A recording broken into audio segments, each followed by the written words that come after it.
Madrid, España, 1984.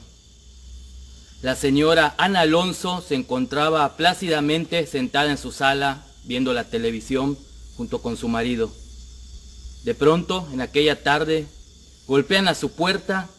Ella sale para ver quién era y era un empleado de un negocio que le decía que acababa de ir para reparar el miriniaque de la puerta de la cocina. La señora se sorprende, le dice que ella no ha solicitado ningún tipo de servicio. En ese momento se voltea, le comenta a su esposo y él, extrañado, le dice que no, que tampoco había solicitado ningún tipo de reparación, y es más, él ni siquiera sabía que el miriniaque de la puerta de la cocina estaba roto. La señora, extrañada, en ese momento le dice al empleado que cómo es que había ido hasta ahí, y el empleado le dice que le dieron el nombre de la señora, su dirección y su jefe lo había mandado para componer esa puerta. La señora se sorprendió bastante porque solamente vivía ahí en compañía de su esposo. Nadie más que ella sabía que el miriniaque estaba roto. Y aprovechando que el negocio estaba pues a pocas cuadras de ahí, le pide la dirección y en ese mismo momento la señora decide acudir a este lugar para desentrañar el misterio. En ese momento la señora llega, le dice al encargado el motivo de su visita y justo en ese instante la persona abre su bitácora, abre su libreta y se da cuenta que en efecto un día antes un joven había acudido, había dado esa dirección, ese nombre y había solicitado expresamente que vaya algún técnico de reparación de este tipo de puertas para componer este lugar. La señora en ese momento pues se sorprende aún más y le pide al encargado que por favor describiera a la persona que un día antes había ido a solicitar este servicio.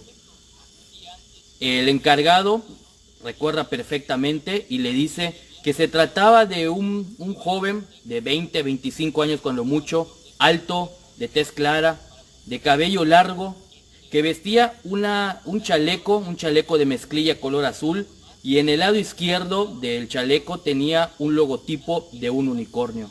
Y al mismo tiempo, en el anverso de su mano izquierda también tenía un tatuaje con ese mismo unicornio. En ese instante, un escalofrío recorre todo el cuerpo de la señora Ana. Fue lo último que recordó porque sufrió de un desmayo. Cuando regresa, estaba el dueño del negocio junto con el encargado y algunos clientes más, asustados por lo que le había pasado a la señora. La señora le comenta al joven, al encargado, que la descripción que había dado era exactamente la descripción de su hijo Ángel, quien había fallecido justo un año antes en un accidente automovilístico. Ese día, el día de la tragedia, el joven vestía ese mismo chaleco de mezclilla color azul con el logotipo del unicornio en la parte izquierda. Y él, obviamente, también tenía el tatuaje en el anverso de la mano izquierda, el tatuaje de ese unicornio, ya que él pertenecía a un club de motos y precisamente en un accidente de motociclismo fue que perdió la vida.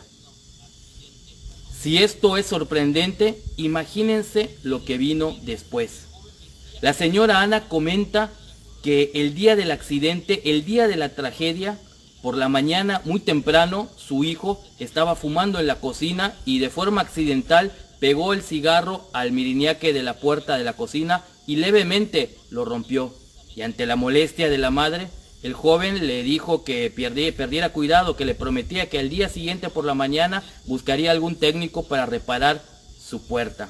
Sin embargo, ese mañana nunca llegó, porque justo esa noche él tuvo el terrible accidente de tránsito en donde perdió la vida. ¿Qué podemos pensar de este caso? Es increíble, es sorprendente que el alma en pena de Ángel haya obtenido la energía suficiente para plasmarse tal como era en vida, buscar un negocio de reparación de miriniaques, entrar, dialogar con el encargado sin que éste se dé cuenta que estaba hablando con un fantasma, darle la dirección de la casa, el nombre de su madre y la descripción del trabajo que querían que hicieran, sin que nadie se percatara de que era un fantasma. Y muchos se preguntan, ¿por qué no utilizó Ángel toda esta energía para acercarse a su madre y despedirse de ella, despedirse de su padre o de algún otro ser querido, porque además la señora Ana asegura que en todo ese año, en esos 12 meses previos ya después de su muerte, nunca vio algo que se moviera en su casa, nunca escuchó algún ruido extraño, nunca vio alguna silueta, no tuvo la más mínima pista de que el alma en pena de su hijo Ángel estuviera por ahí. No cabe duda que si para nosotros los vivos, al pensar en esta situación, una prioridad sería, si nos pudiéramos aparecer como almas en pena, el despedirnos, la prioridad sería despedirnos de nuestros seres queridos. Para Ángel, su prioridad fue componer el miriñaque de la puerta de la cocina de la casa de su madre. Febrero del año 2019. Un caso muy similar me reportan en Mérida, Yucatán, en el fraccionamiento Vergel, ubicado al oriente de la ciudad. Un joven sufre un accidente de tránsito y pasa algo muy curioso. Él vivía con su papá, con su mamá, y cuando se enteran de la noticia de este accidente que había ocurrido por la tarde, todos ellos, tanto su padre como su madre y sus demás familiares, de inmediato acuden al hospital, ven los trámites funerarios, el velorio, el sepelio y todo lo que conlleva a una noticia tan trágica como esta.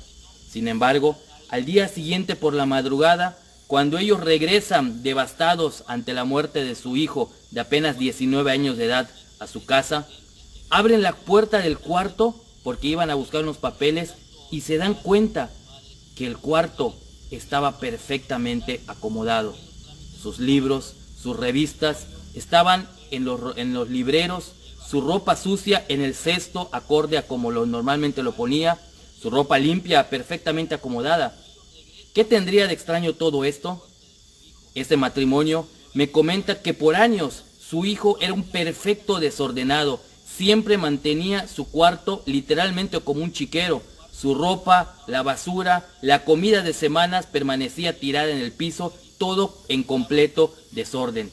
La señora me platicaba que incluso había ocasiones en que no se veía el piso, ya que estaba forrado de periódicos, de revistas, de basura, de ropa sucia, de ropa limpia y muchas cosas más. Ellos evidentemente recuerdan muy bien que cuando su hijo salió ese trágico día, el cuarto permanecía como siempre, totalmente en desorden. Sin embargo, en la madrugada del día siguiente, cuando regresan, el cuarto estaba perfectamente limpio. Nadie más había entrado a esa casa porque ellos eran los únicos que vivían ahí y por consiguiente los únicos que tenían la llave. La prioridad de este joven al fallecer y al aparecerse como alma en pena no fue propiamente despedirse de su padre o de su madre o de su novia, sino arreglar perfectamente el cuarto desordenado por el cual vivió muchos años. Abril del año 2019. Otro caso muy peculiar ocurre en Campeche, Campeche. ¿Qué es lo que pasa?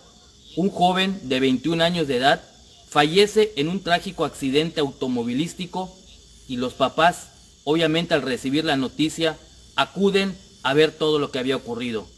Al igual que en el ejemplo anterior, realizan los trámites funerarios, lo que era la autopsia porque fue necesario que se hiciera, los trámites del sepelio, el entierro en el día siguiente y todo lo que conlleva a esta situación.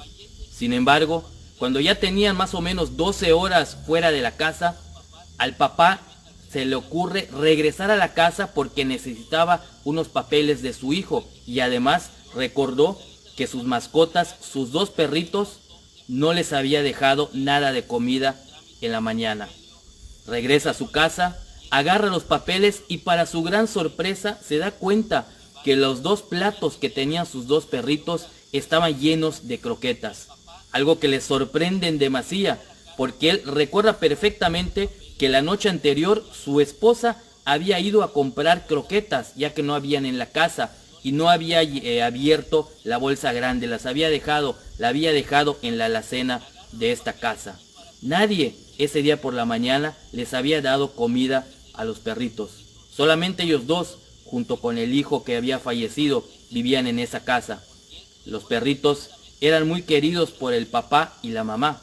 Sin embargo, al difunto nunca le interesó y nunca los atendió. Al día siguiente, cuando la esposa estaba relativamente tranquila, el esposo le comenta la situación que había visto y ella dice: no puede ser, esto no es posible porque yo dejé la bolsa de croquetas, la bolsa grande que compré del súper, cerrada, no la abrí en ningún momento, la dejé en la alacena. Y cuando lo checan con detalle, estaba perfectamente cortada con una tijera que estaba a un costado. Y los platos de ambos cachorritos estaban llenos de croquetas, al igual que el contenedor de agua con este vital líquido. ¿Quién fue capaz de darle croquetas a los perritos durante el día? Evidentemente, como les decía, ellos eran los únicos que vivían en esa casa, los únicos que tenían acceso, las cerraduras no estaban forzadas, y en el caso de que fuera un ladrón, ¿qué ladrón en sus 5 sentidos entraría y al ver a los perritos sin comida, se metería a la alacena, buscaría las croquetas, las cortaría perfectamente lo que es la bolsa, para luego darle a cada uno sus respectivos alimentos? Y como les repito, en la casa no solamente no estaban forzadas las cerraduras, sino que no faltaba absolutamente nada, dinero, alhajas, ni nada considerado de valor. Septiembre del año 2019, Cancún, Quintana Roo, México. Un caso muy parecido a los 3 que les acabo de relatar. Un joven de 22 años fallece en otro accidente automovilístico y cuando los papás hacen todos los trámites del velorio, se dan cuenta que este hijo se empieza a manifestar, pero de una forma sorprendente, ya que justo a los 2 días de la muerte de este joven, cuando el señor sale al patio, se da cuenta que una antigua silla de madera estaba perfectamente pintada con pintura color café. ¿Qué tendría de extraño todo esto?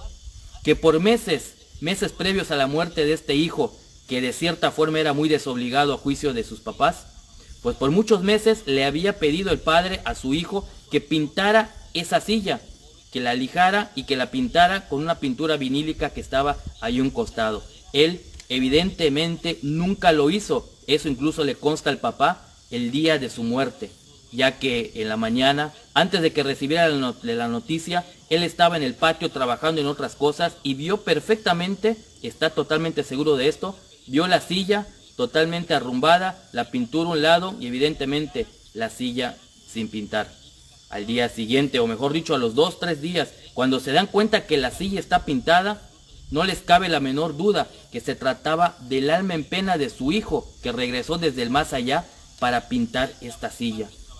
Platicando con el papá de este joven, él me dice que esa silla no le representaba nada en especial. De hecho, le había encomendado varias tareas domésticas a su hijo, incluso algunas un poco más importantes, pero el alma en pena de él aparentemente prefirió abrir la lata de pintura y pintar esa silla que, les repito, no tenía propiamente algún significado especial. 4 historias ocurridas en Madrid, España, Mérida, Yucatán, Campeche, Cancún, Quintana Roo, México. 4 historias muy similares y sorprendentes, no solo por la manifestación paranormal de alguien que ya falleció, sino además por la intrascendencia o irrelevancia de lo que hacen. ¿Quién iba a pensar que un joven que fallece iba a manifestarse para mandar a reparar el miriñaque de la puerta de la cocina de la casa de su mamá? ¿O para darle croquetas a los 2 perritos del papá y la mamá? Incluso abrir lo que es la bolsa de croquetas. O el caso que les acabo de relatar, pintar una vetusta silla de madera. Vaya situaciones sorprendentes. Y ni qué decir con el cuarto que finalmente, tras años de estar en completo desorden, quedó perfectamente limpio y arreglado. Sin duda alguna, esto es un caso muy sorprendente. Pero algo que me llama más la atención a mí es que, bueno, acá hay 2 situaciones. Por una parte, nosotros que vivimos en este mundo terrenal, podríamos considerar que la prioridad de un alma en pena sería despedirse de sus seres queridos o alguna acción más importante. Sin embargo, como en estos 4 casos, evidentemente es muy irrelevante lo que ellos quieren. Irrelevante para nosotros, pero muy importante para ellos. La puerta de la cocina, la silla pintada, el cuarto desordenado. Las croquetas de los perritos, al parecer, eran más importantes. Pero más aún, algo que me intriga mucho y me llama mucho la atención, que estos 4 casos tienen varias situaciones en común. ¿Recuerdan que el caso del joven de Madrid era hijo único y vivía con sus papás? Lo mismo ocurre en Mérida, en Campeche y en Cancún. Los 4 casos son hijos únicos que vivían con sus papás, rondaban entre los 19 y 23 años de edad. Los 4 fallecieron en accidentes trágicos automovilísticos y los 4 se aparecen y se manifiestan para cosas presuntamente. ¿Será que en realidad esto tiene algo que ver? ¿Por qué ocurre esto precisamente con hijos únicos, en accidentes de tránsito en donde fallecen de forma inesperada y haciendo estas cosas irrelevantes?